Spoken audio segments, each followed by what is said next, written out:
life and being my sister friend, my colleague, and just so glad to be here. Such an honor. And I don't know what Deborah's doing. I tried to get her to come up to the top to speak with us because I think talking about money will be a great place. Because Deborah's also a CPA, Deborah Daniel. She is a CPA, and but Shawanna has a nonprofit as well called I Affirm Academy, right, Shawanna? It is the I Affirm Impact. Yeah, the I Affirm Impact Foundation. We empower youth to be able to run for a greater tomorrow. We equip them and empower them to be able to stand proud and be confident in who they are, not only knowing whose they are, to become what they're intended to be, starting today, equipping them for tomorrow. Yes, definitely. And so, just so honored, her and I were actually even talking about her nonprofit today, and all the things that that entails with a nonprofit. And we're even having our board boot camp that begins next week. And in that board boot camp, it's on next Thursday. And Shawanna's in that, and we have some other ladies that are also in that boot camp as well. And I know we got gracious guy. Hey, Daryl, so glad you're here with us to be able to find out these nuggets. Daryl is also into film and production. And I believe, Daryl, you're out of the Ohio area, I think. And so just such a blessing to be here and to be able to have this conversation, because a lot of nonprofits, when you first start and you form, you start what's called a mission. You have a mission and a vision. It's your purpose statement. But a lot of people don't realize just how important it is to identify that mission and also direct all your activities and everything around that mission. All your everything should be directly related to your mission. Most people don't realize that if your fundraising and your programs and your services are directly related to your mission, then you don't have to worry about unrelated business tasks. You don't have to worry about, am I, fulfilling the charitable mission of my organization? And so what happens is when you do not make that mission your drive, your purpose, your design of what area you need to go into, and the same thing can apply to for-profit business. If you have a for-profit business and you haven't identified what your mission and vision is, and your activities is not in direct relationship with that mission, you are probably leaving money on the table. You're probably not being able to excel in the profit space that you need to be in, able to have the kind of surplus that your nonprofit can benefit from. So I can't even begin to tell you how important that is. Shawanna, take a moment and talk to us about how you came about your mission of your organization.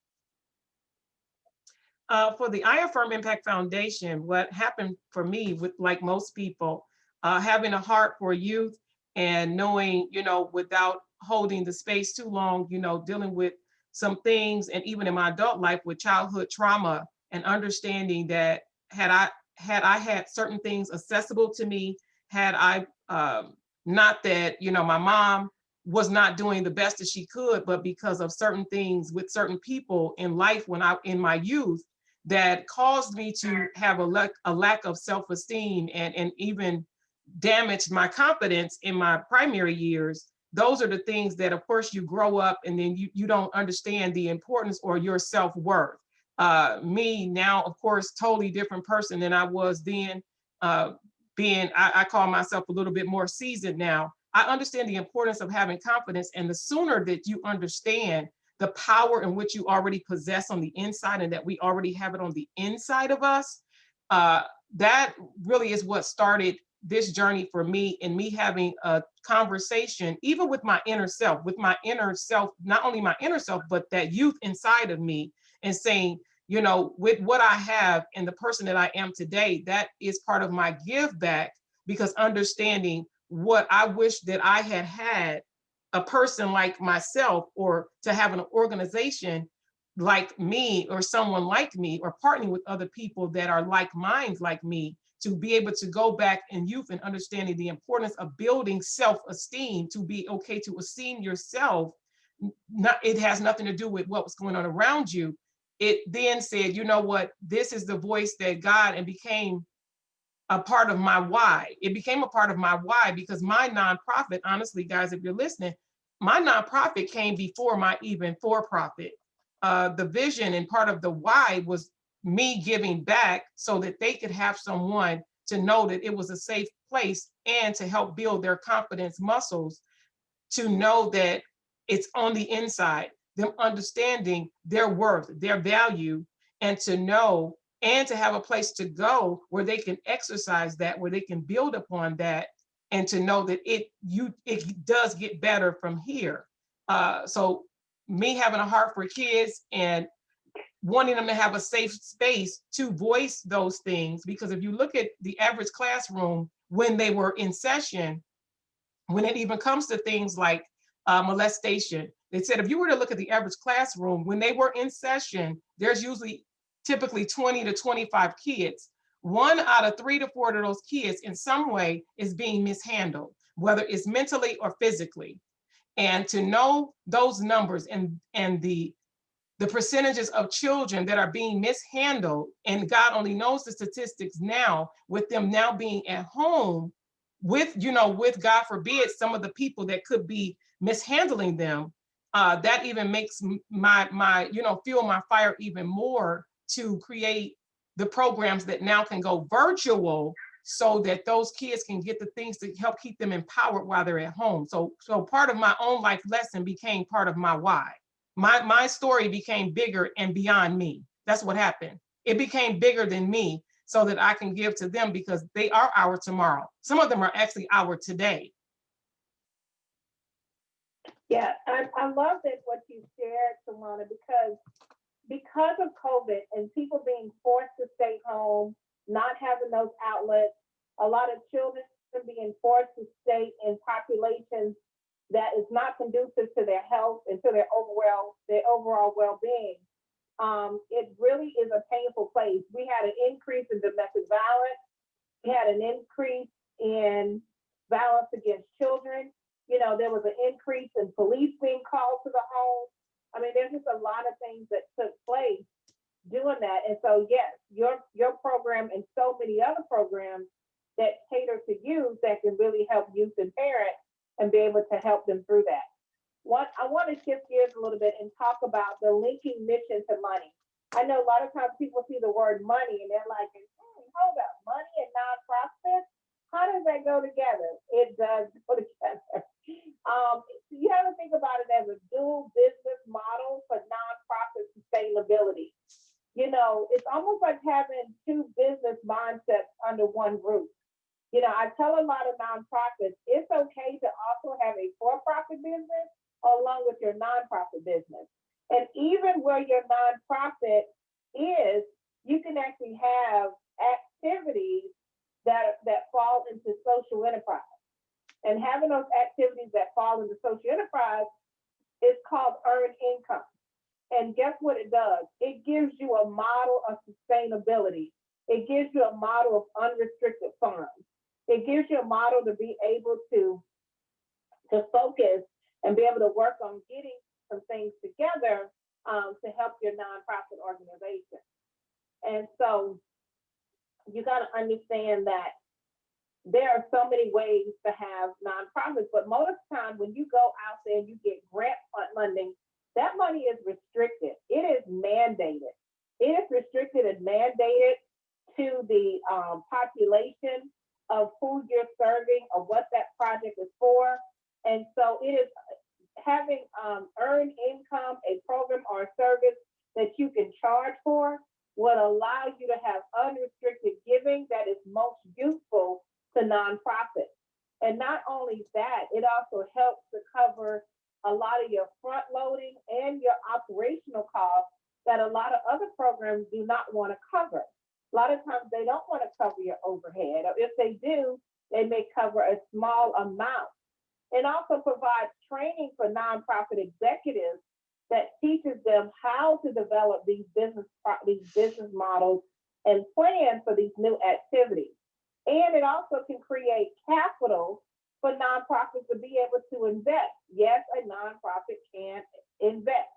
And so legislation has allowed a low profit liability company, an L3C, if you ever heard of one, or a benefit company, to expand their capital structure for new activities that include equally and low interest loans as well as grants. And so there's other type of funding that can be key out there that can help looking at your mission and your money. And so I'm gonna tell you, if you ever had a Girl Scout cookie or you ever had Girl Scouts, that lets you know right there, that is like Girl Scouts on fire. Girl Scouts raise over $900 million a year. They raise over $900 million a year on Girl Scouts. Hey, Camille, I would love to invite you into this conversation. How are you, beautiful? And so, come on up to the stage. And so it is just so amazing to be able to talk about this and to be able to share, because so many times we don't have this discussion. A lot of nonprofits, you're self-funding, you're paying out of your own coffers, you're trying to figure out how you can create sustainability for your organization. Also, having profitability in looking at a business model can also give you matching funds, because a lot of times, even with grants, they want to know, how can you support your nonprofit outside of our grant? If our grant was to end tomorrow, how would you be able to support our nonprofit? And many people want to know that, and they will ask those questions as well. And so it's so important that we look at that and we pay attention to that. Nicole, if I could briefly just reset the room again. Thank you, everyone that is listening in to Women in Leadership, putting yourself and your mission and money first. We are excited to be here in the presence with C.Nicole Henderson, who is a nonprofit consultant who brings years and years of experience and even helps nonprofits and for-profits to get and gain more. Again, I'm so glad that you guys are here and joining and sharing with us. I know you invited Camille up. I know she is actually just listening and cheering and rooting for us, but I know she is actually currently on a call. So get your questions ready, guys, because in a minute she's going to start to take some questions. But what I need to ask you, Miss C.Nicole, what I need to ask you, because I know people want to know, why is it that this is something that you want to do? What is your why with why you even started your business to help nonprofits? Oh my gosh, yeah. So you're dating me back to my story. So is there some feedback? Is that better? Okay. So what had happened was, I was young. I was 16, 17 years old. And these three guys were in my community. They went off to college. And then they decided to come back after graduating and starting a nonprofit organization. And so it was called Youth Initiative Project. I will always remember that all the days of my life. Those men changed my life. They were so wonderful. They actually used to have an office in our recreation center down the street from my house. And, all the kids would come in, go to the recreation center and do different things like that. And they weren't just no little nonprofit. They came in blazing. I mean, they literally got local, state, and federal funding. And one of the chairmen of their board was Mr. Ron Charity, who was the founder of the Mr. and Miss Black Teenage World Pageant. And they had a pageant in Georgia. I became Miss Black Teenage Georgia. And I competed in the world pageant. Being there at that pageant, being there for those 9 days and being around Mr. Charity, I knew that I wanted a life of service. I knew that I wanted a life of giving back, a life of being more than myself. And so I came back and they had me as a junior board member. So I was literally sitting in grand tour and grand team meetings, seeing how things are done, having conversations. Even when I was at the conference, at the pageant, we had socials with business people and CEOs of companies and founders. And I mean, it was just a wonderful experience, such a unique experience. And so it inundated me in that world, and I was able to see like, wow, this world really do exist. And when I went off to college and I came back from school, I literally started working in their nonprofit, and I was running some of their youth programs. And so we've had it back in the day. I don't know if y'all remember JCPA. It was like the Job Participation Act that had come out from the federal government to help young people become entrepreneurs. And we had this program, and we had a summer program that I used to help run. And that's where the love started. That's where the experience started. And then, I did that for several years, came back, and then I went into college, graduated from college. And when I was there, I had a love for government. And so worked government for 13 years. And in between that, community development and all those things, I ended up working with a lot of agencies, a lot of groups, planners, writing federal grants, writing community development block grants. A lot of my grant work came from during that time frame in my life. And so I really just think it just brought me to this place where I am now, being a full-time nonprofit consulting firm and have been full-time for the past 8 years. It's just really a blessing. This January actually takes me into my 9th year. And so I'm just so ecstatic to be in this place, and so grateful with so many people have had so many losses and just so many things we can do. And so that's what brought me to this place. I told my grandmother when I was 10 years old that I was going to live for something. I was not going to be one of those people that didn't live for something and died for nothing. And so I was willing to put my all into something. And I love this work that I do. And I love the service. Thank you. I just thought it was just, they needed to just even hear from the heart of a person who really is passionate about helping nonprofit leaders and people who are even considering it, so that they would know that it's great to know that there is a person with a heart who really wants to help you and help their communities, and help them to have things in place so that they can continue to aspire and accomplish the things that they really already know that they need to be doing, or even sharpen up some things and get some things in place to position them even greater even in this coming year. I know you were getting ready to talk about and break it down a little bit more for us, but I just thought it was fitting that they needed to hear a little bit more about a part of your why. So thank you for sharing that. Oh, yes, most definitely. I want to say that a lot of times people want to work and they want to help in their nonprofit and they want to be able to do these amazing things, but they have to understand that it takes planning. It takes time to get to the point of where you can really serve. And it costs. It costs to fundraise. It costs to raise money. Not only does it cost in capital, but it also costs in time.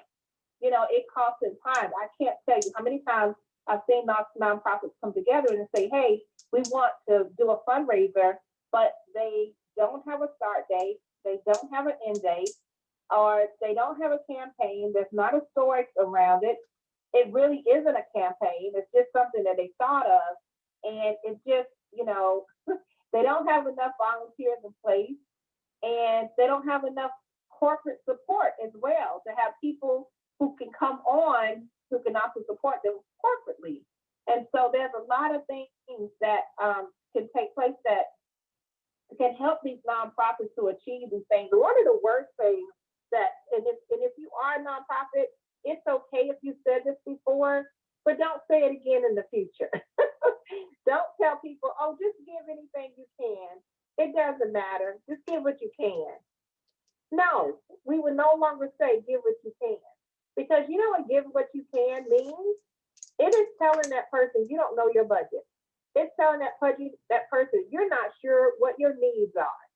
You wouldn't dare have a person who, let me give you the tale of two people. Let's say you have a person who's an average person, works maybe $50,000 a year, and then you're talking to somebody who's a millionaire. And you're telling both of them, give what you can. Well, they both can give more than you probably asking for. But because you're not specific, the person who has $50,000, they may decide, you know what, I really want to give to this. I see the value in this. I'm going to donate, $25 a month. And they do that out of their means of what they can give. And then the person who's the millionaire says, you know what, we got some end of the year funding that we need to get rid of, but they're not specific about what their needs are. We have $100,000 to give away, but I'm not going to give money to somebody that says, just give what you can. And so if you were more specific and was able to say, you know what, we have this school project we want to start, and the cost is $15,000. We need a vehicle, and that cost is $25,000. We need this, we need that. And you're able to specify what that need is, you're more likely to hit your goal and to get it accomplished than just saying, just give me what you can.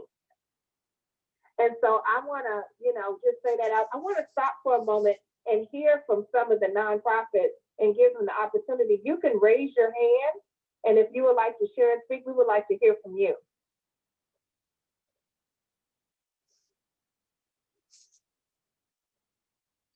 While they are preparing themselves to raise their hands so that they can take the platform and share in this conversation, because this is an open conversation.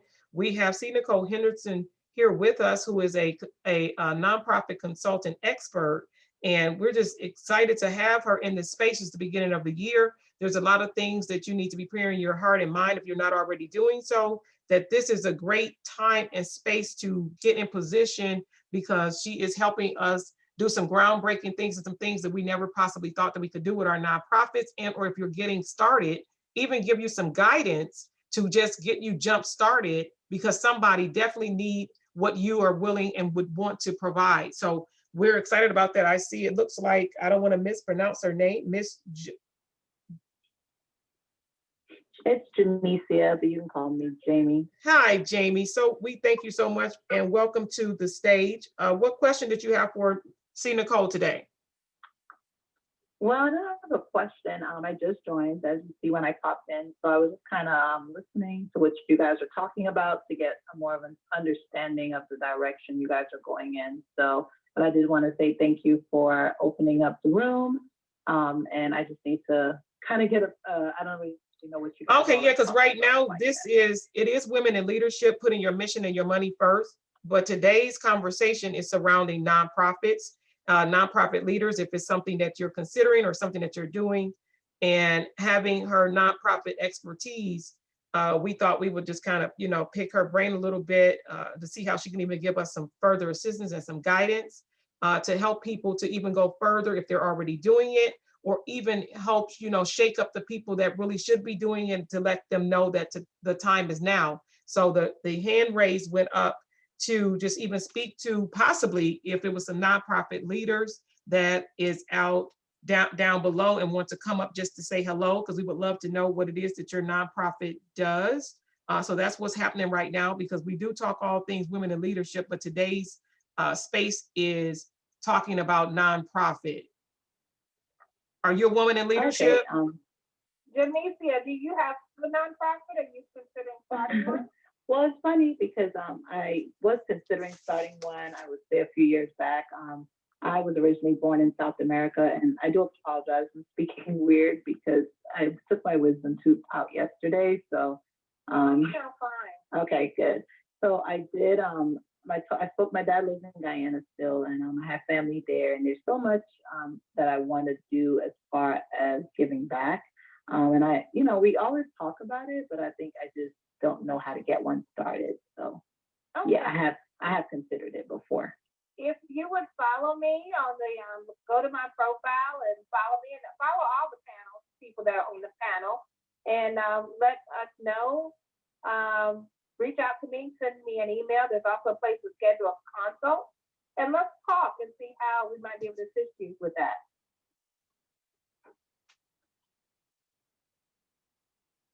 I'm from Georgia as well. Are you in Georgia? I am, but I've had clients in 45 states. Okay. So we service all over the country, but I am in Georgia. Okay, perfect. Well, I did follow you, and I will send you a message because it Thank would you be so much. beneficial, yeah, for me to kind of at least know, what it all entails since I haven't done any research yet. Okay, sounds great. Thank you Thank so you, much ladies. for coming and raising your hand, and I hope you enjoyed the subject.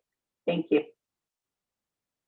We have some nonprofits that are in the room, people who have nonprofits. If you would like to raise your hand, share a little bit about your nonprofit, you're welcome to do so at this time.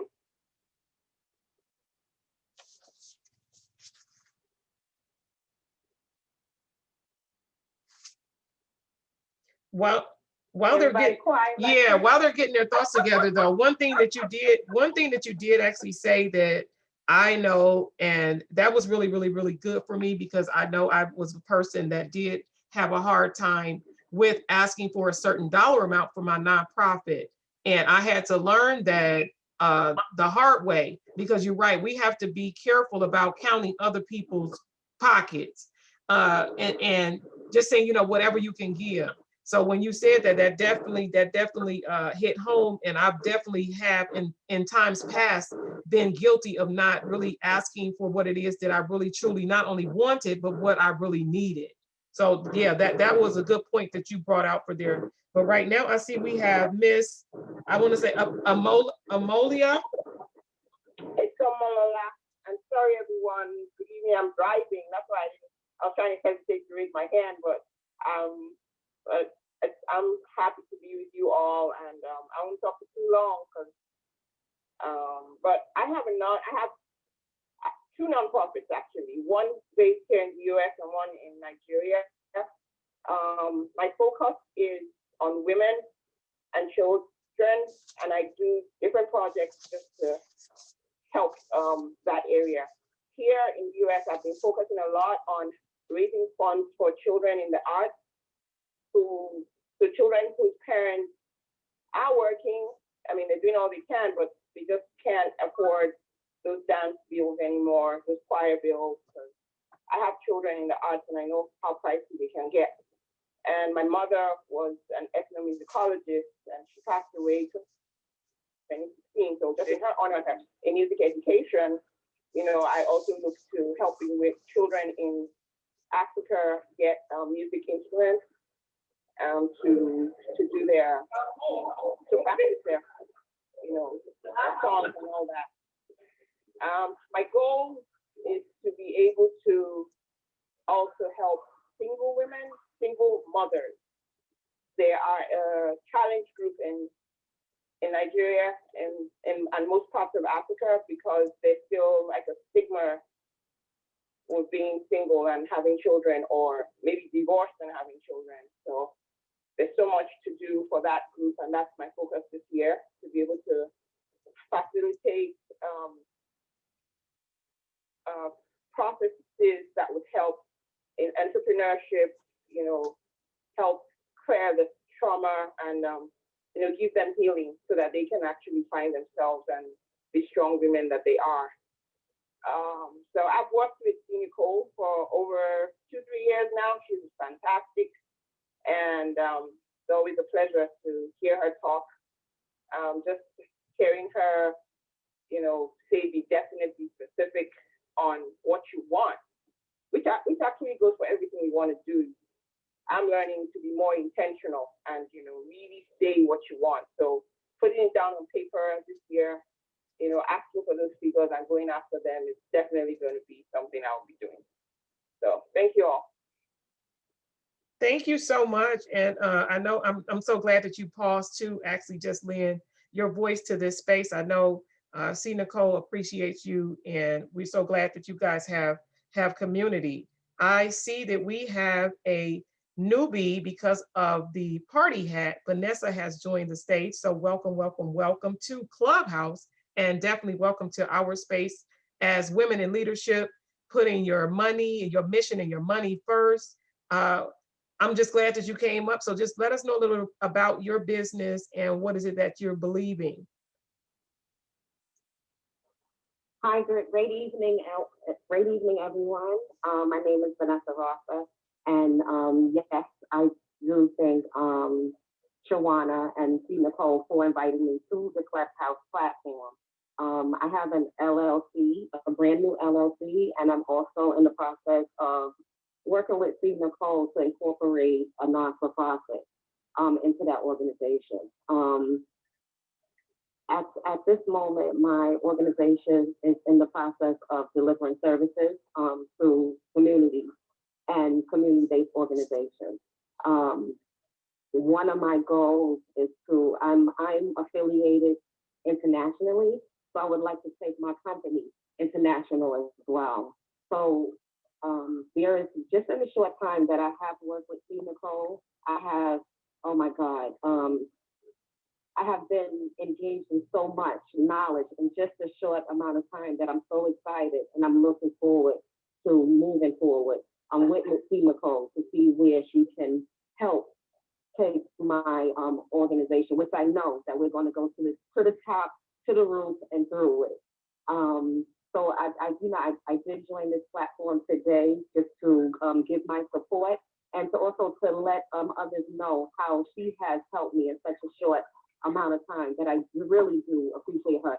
Even though I met her on another platform, you know, sometimes when you come on certain platforms, you don't know where those encounters will take you. So I didn't intentionally meet C.Nicole for that reason, but through another reason, I gained a new season. So I just wanted to say a quick shout out to Shawanna and C.Nicole, and I thank you very much. And I really do hope that, you know, you take away all that you can from this platform and share it with others, because it doesn't really help us to keep it to ourselves. It's the more we share, the more we grow. So please share this information. And again, thank you for welcoming me. Thank you so much, Vanessa and Omolola. I so appreciate that. And it's such an honor to have you guys here. One of the things I want to talk about, and remember, if you go to my profile, you'll see that we have a board boot camp that starts actually next Tuesday. And so those that are not registered, I highly recommend that you register. If you are a nonprofit organization, even if you have a corporation, you still have a board. I cannot stress enough how important it is to have a viable, active, mature, fully vested board. The board you have is the board you build. And so when we talk about mission, your board should know its mission. Your board should have their mission memorized. They should have the talking points dealing with your mission. They should know how to carry out the mission of the nonprofit organization. But among those things, the board, one of their responsibilities is to steer the organization towards a sustainable future. If you are having money issues, if you're having funding issues, if you're having sustainability issues, I can tell you right now, you don't have a good board. Because if you have a good board and you've built a great board, it is the board's responsibility to move the organization toward a sustainable future by adopting sound financial management policies. You have to have policies in place, ensuring that the nonprofit has resources to advance its mission. That's why this is called Put Your Mission and Money First, because you have to have resources to advance the mission forward first. It's kind of like the chicken and the egg. Which one comes first? Does the mission come first or does the money come first? They both kind of go hand in hand because it takes funds to also catapult the mission. Now, don't get me wrong. Favor, in-kind support, all kinds of things can help advance your mission without the first dollar. I get it. When Katrina came, I worked with nonprofit organizations, and we were able to bring clothing, food, shoes, toiletries, first aid, all kinds of things to huge hotels, organizations to the east, the west, the north, and the south, and we didn't exchange $1. But that doesn't mean that we didn't have resources of manpower. We had resources of manpower of people who donated the items, because guess what? Somebody had to buy those items to donate. We had to have people. We also had radio ads, which was donated. donated to us. Somebody paid for that space. And so it does take means in order to get the things that you're trying to do. The first thing as a board, you have to create and approve an annual budget. I always ask nonprofits, what is in your budget? Well, I don't have a budget. We didn't make any money. That's not when you create a budget. You create a budget so the money can come to you. If you don't have a budget and you don't know what it takes to operate your program, how do you expect to meet the budget if you never create one? So once you create a budget, then you got to approve it. Then you start looking at ways to fund that budget. And then you want to make sure that all your financial reports, your taxes, your government requirements are met. I can't even stress to you enough about establishing policies and procedures to ensure the accountability for the programs and finances. And then reviewing those finances at least monthly. There are a lot of nonprofits that do not have profit and loss statements. They don't even have a balance statement of even bringing forth to their meetings. I had last year, we did a conference called Everything Nonprofit. And one of the things I loved about one of my speakers, she said, if you bought pencils, you got a budget. If you bought paper, you got a budget. If you spend any amount of money on your nonprofit, even if it was your own, you have a budget. You just need to create the budget. And so you heard that story, if you build it, they will come. Well, that may not always be necessarily true, but if you build it, at least somebody knows where to come to. And so it's so important that we do that. And once your organization's gotten to a certain amount of status, then if you're over 25,000, it's now time for an annual audit. And ensuring that you have ongoing fiscal monitoring. I can't even begin to tell you enough. You cannot have a nonprofit and don't have fiscal financial oversight. They go hand in hand. You can't say, well, I don't have $1 and nobody gave me $1. You're not going to get $1 either if you don't create fiscal financial management. It is so important that these things take place. Well, how do you start? First of all, you need to get some board members who understand fiscal management. Have some board members, somebody who's a bookkeeper or somebody who's an accountant, somebody who can help you with financial planning, somebody that can help you keep a record of your income and your expenses, that can help you create and maintain a simple financial system.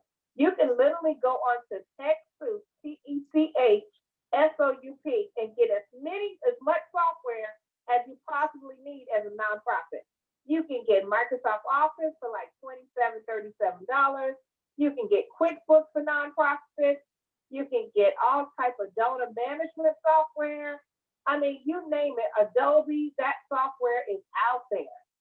And then prepare billing to your funders and your customers. You can get donor software that actually lets you rate your donors. It lets you rate your volunteers. And you have to begin to create committees for your nonprofit. The reason why many nonprofits is not growing is not because that there's not enough money out there. It's because people are not putting into place and getting the help that they need. And guess what? Having a nonprofit, one of the most beautiful things about it is you can have volunteers and you do not have to pay salaries.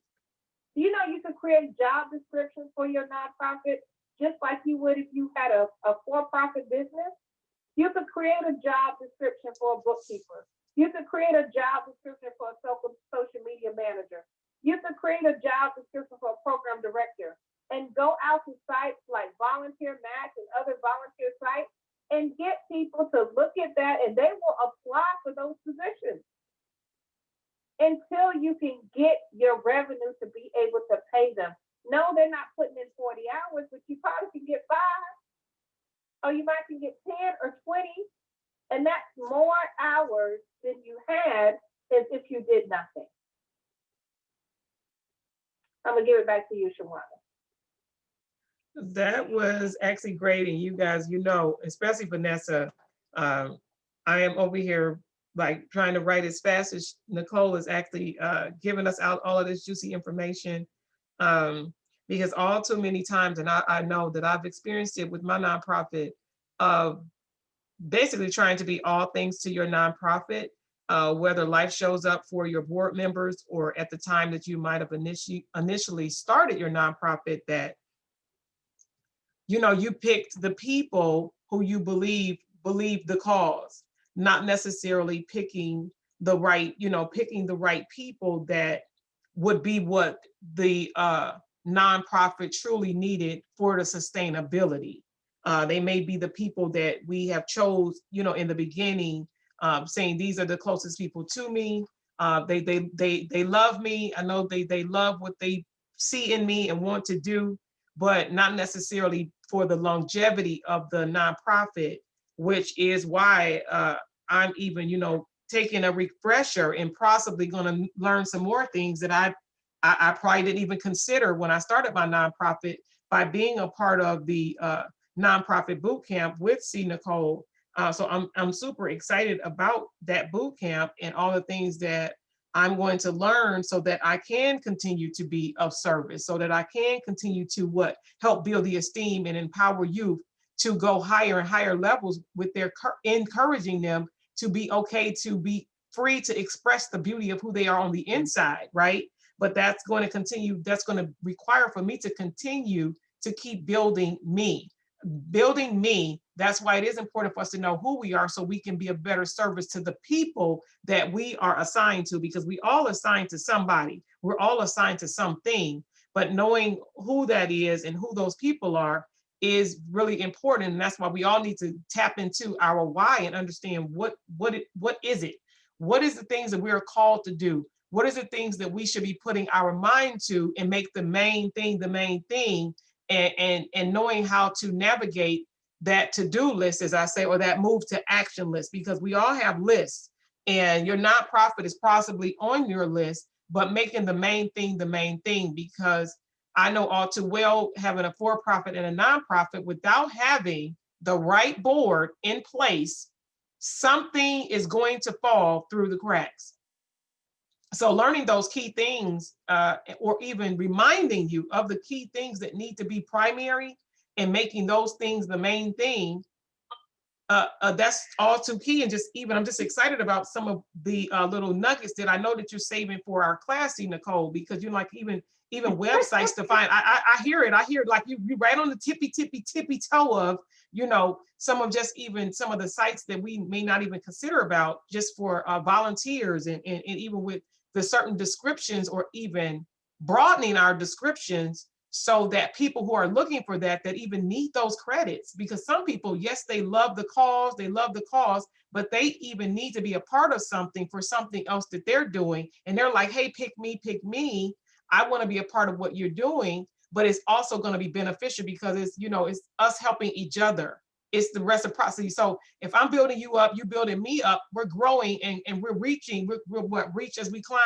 What is it? What is it saying? What do we say, Nicole? What is it? You lift as you climb.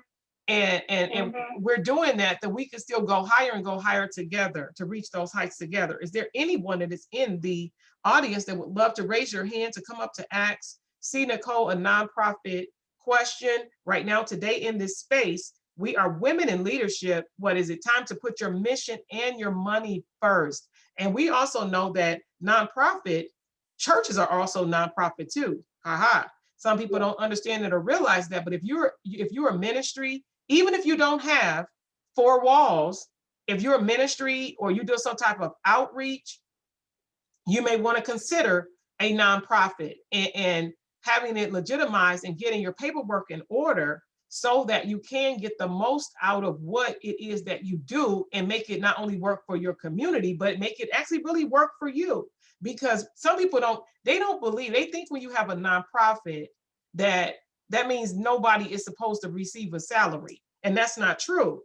And so those are the things that's why you have to have the conversation with people like C.Nicole to say, no, we have been misguided, because some people, or they think it's a sin to say that certain board members should not even receive a salary. And we know that is so not true. And I'm just glad that we're here today in this space, talking to nonprofit leaders or nonprofit potential, leaders and people who are considering, or you may even know somebody and say, hey, I had a conversation and you really need to get to know C.Nicole because she has all these amazing things going on. There's tools and programs to help better position you so that you can be in the places that you need to be to help the community, to help our one nation under God, right? We're one nation under God, and we all have a part to play. In this big body, each of us have a part to play. And so I'm so glad that I'm, what does it say? Whose side are you leaning on? Whose side are you playing on? That I'm playing on the right side right now, because that's so important with life being so short, guys. Life is so short that we have to know how to lean in or lean on or move towards the people who are really intentional about the mission of doing the work, right? And so I'm excited to, yes, ma'am. Oh yeah, I just want to make a clarity on one statement that you just made. You said something about board members receiving a salary. Now I want to clarify that. Nonprofit board members do not do profit sharing. So they are not receiving a salary by being on the board. But that's what I was going to say. Yeah, but how they receive a salary is, let's say that you have a secretary. Oh, well, let's take the accountant. Let's say you have a treasurer who's actually an accountant. Well, yes, that's what I was referring to. Like those positions, certain positions, though, it is where everybody is not where, because then that's what steers some people away from even considering things like that. Because you do have to, but let me give you the distinction. The accountant is paid for accounting services. They're not paid to be the treasurer. So let's say they did the taxes for the board, or they did some other financial reporting of records. They're being paid as the accountant and not as the board treasurer. And so people know that when you are assigned to a nonprofit organization, you're not now, even as the president, you may be actually wearing the hat as the executive director. You can get paid as the executive director, but you can't get paid as the president. So as long as you keep those two things separate, and when you file your 990, there's a place on the 990 that states salary. So it doesn't say you can't have salaries, but board members themselves do not receive payment as a board member. Thank you for clarifying that, because that is why we do need to know the ins and the outs. One, so that we are using the right language and knowing how to properly give the information when we're sharing the information. So again, that's why we need to be a part of the boot camp and get all the ins and outs of all things nonprofit. So I'm just glad to have you in this space sharing your knowledge and your expertise as it relates to nonprofit. Thank you. One of the things, because we're about to wrap it up, but one of the things I want to state that's so important, I hear all the time a lot of myths and misconceptions. So let me just cover a couple of myths.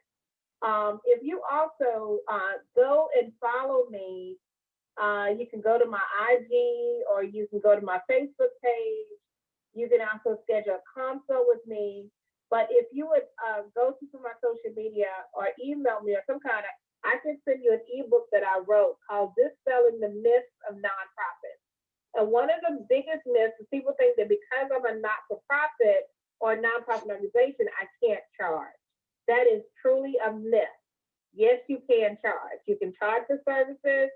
You can charge for programs. You can even franchise and license the things that you're doing with your nonprofit. It is still a corporation. So yes, you may have certain things that you reduce, or you can have a reduced funnel, or you may have scholarships that you give to offset those who cannot pay, but you definitely can charge. The other thing, another misconception, people think, well, because I'm a nonprofit, I have to spend up all the money in 1 year. No, that is government. That is not nonprofit. You can have a surplus. You can, take your funds, roll it over to the next year.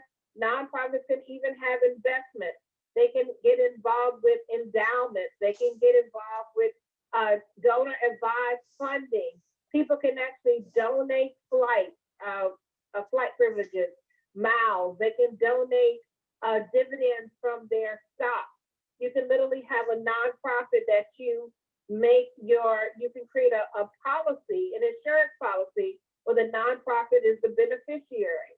Nonprofits must also know it's okay to make money in order to make your services sustainable. It hurts my heart to see nonprofits struggling when they won't even create a product or a service that they can charge for.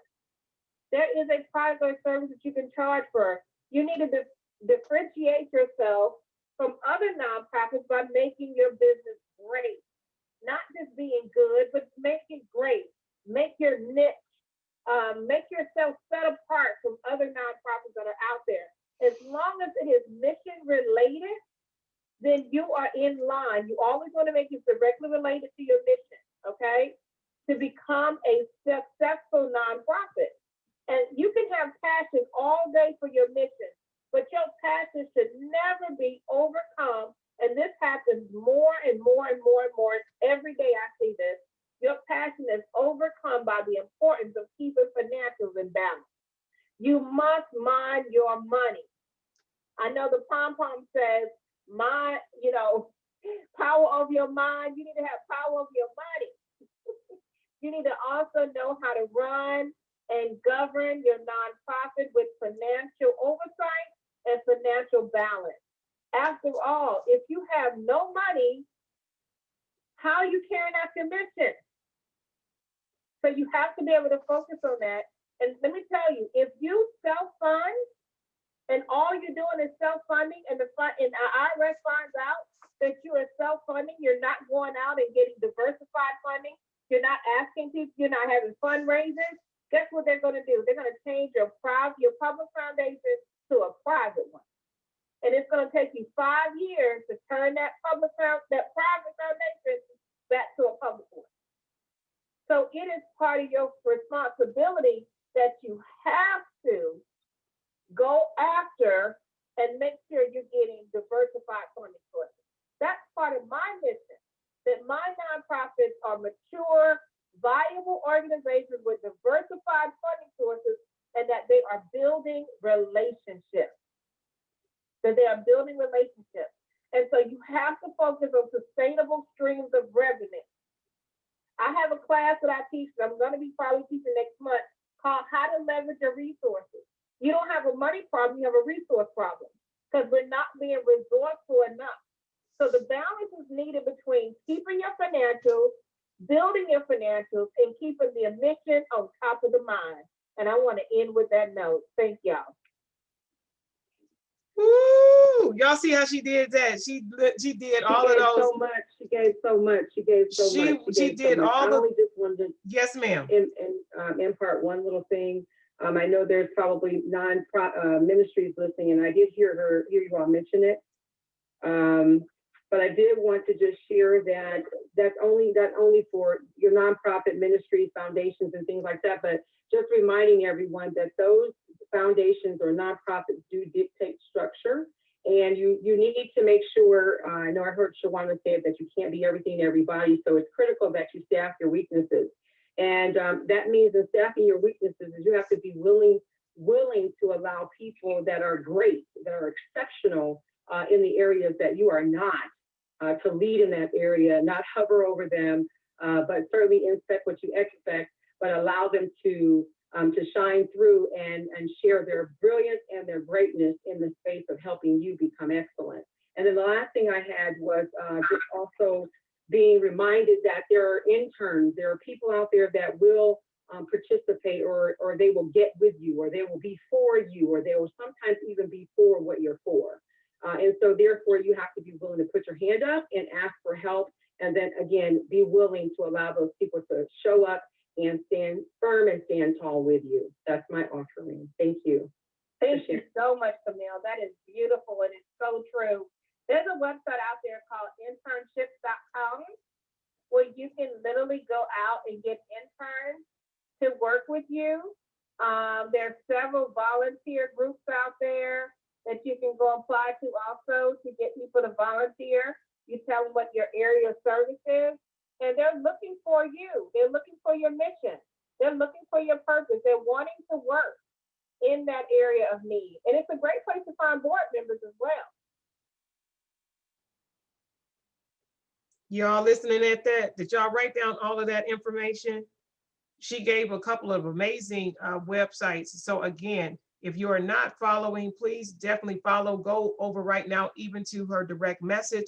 Let her know that you are definitely interested in setting up a consultation with her, because there is so much more. We didn't even barely in this hour scratch the surface. We barely scratched the surface of all that there is when it comes to the nonprofit world, but it's a beautiful world. It's a beautiful world because we get to do other things that other people are not willing to do, and that's be a greater impact. So again, we thank you so much for being in this space. C.Nicole, we love you. We love you. We thank you for pausing for the calls and taking a break out of your time to be a part of Women in Leadership Tag today. Put your mission and your money first. Again, Camille, thank you for pausing. And everybody that chose to come up and raise your hand and speak out. And again, our people that is in the audience, we love you. We thank you. We thank you. We do not take it lightly, because you could have clicked on or tapped into any other room, but you chose to be a part of this space, and we do appreciate it.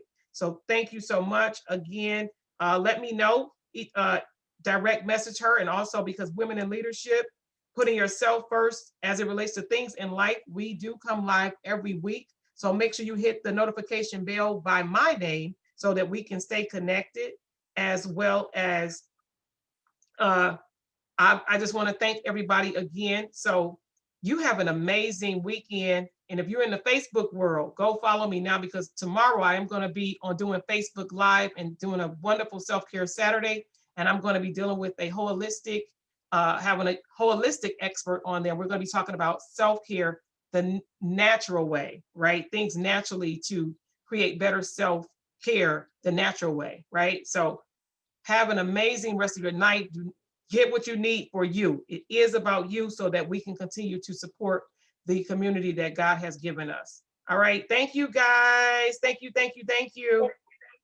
Thank you, everyone.